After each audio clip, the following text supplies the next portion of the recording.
Here's a beautiful semi-custom rifle, but the stock doesn't fit me very well. Let me show you how to reshape a rifle stock for better fit and feel. I have a factory replacement stock with some beautiful figure that will be perfect for this project. This stock is just a little bit oversized for me in the grip and forend area, but it's just about right around the action. The grip circumference is 5 1/4 inches, while about 4 1/2 feels a lot better in my hand. The forend tip on this stock is about 1 6/10 inches wide. For a better look and feel, I prefer one about 1 3/10 inches. I'll also shorten the tip slightly and give it a more rounded shape.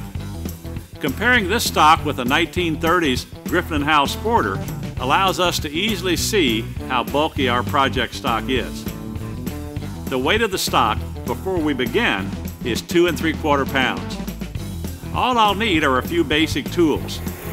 The first thing to do is to shorten the forend tip. I've made up a metal template for the forend. This will make sure that the tip ends up perfectly round. I attach the template with contact cement, which will guide me in filing a straight taper from the front of the trigger guard all the way to the tip. Traditionally, there's a straight line along the bottom of the forend. Using a Nicholson No. 49 rasp, I'll begin to file the first flat along the forend, checking my progress as I go. After finishing the bottom, flats are filed on the sides. I'll need to file a few more flats, starting with the top rails, which are marked at 1/8 of an inch wide.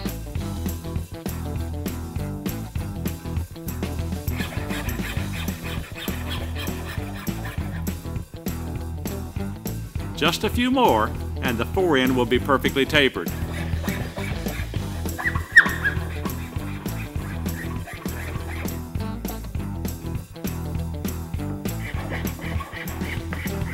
Blending all the flats together will give a nice round shape. Next, I'll meld the top rails. This will eliminate the sharp edge at the corner. A flat is filed at about 45 degrees, then rounded over.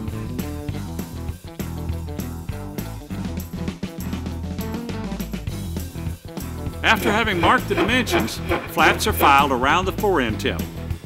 You can see it starting to take shape. Just a couple more flats, then I can blend it to a round shape. Amazing! What a difference in the feel of the forend, much rounder and thinner. The sling swivel stud will have to be re-inlet before the stock is finished. Next, I'm going to thin and reshape the grip, as well as open it up to better position my hand in relation to the trigger. I'll leave the ebony grip cap on the stock, but cut it down to an oval shape.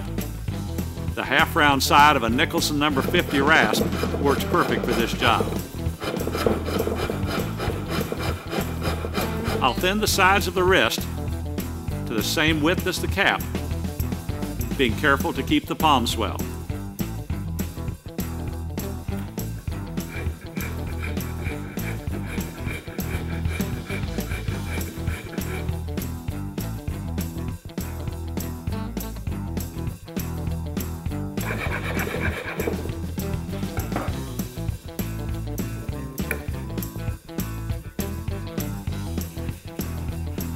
Now the grip fits my hand and feels really good.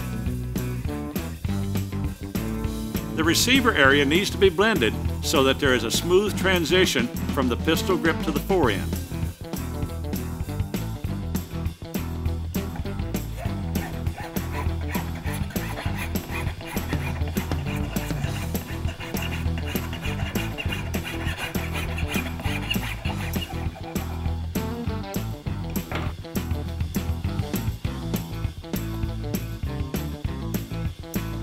I've shaped the area around the foreplate to follow the design of the Griffin & Howell Sporter.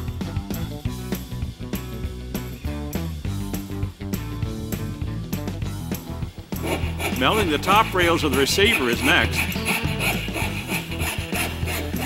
followed by blending the sides of the action area.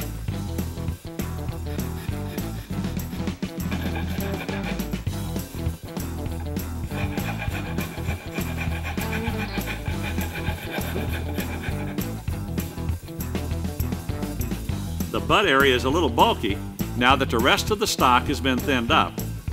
I like to have a straight line from the butt pad to the center of the grip.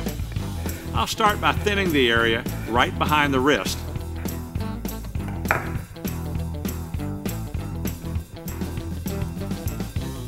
Then I'll file several flats from the butt through the grip.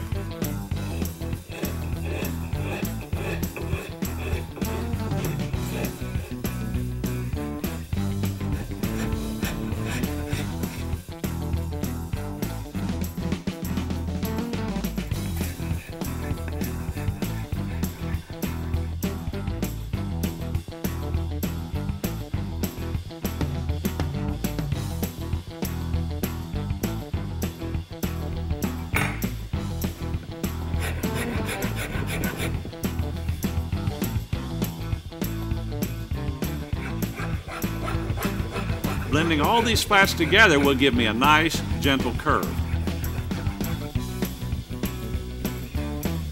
The comb is the right height, and the cheek piece is the correct thickness to align my eye with the center of the scope, as confirmed by this aluminum bar with a 1/4 inch hole through it. Since I can see all the way through the bar, I know my eye is perfectly centered. The cheek piece side of the stock uses similar techniques, although the requirements are a bit different.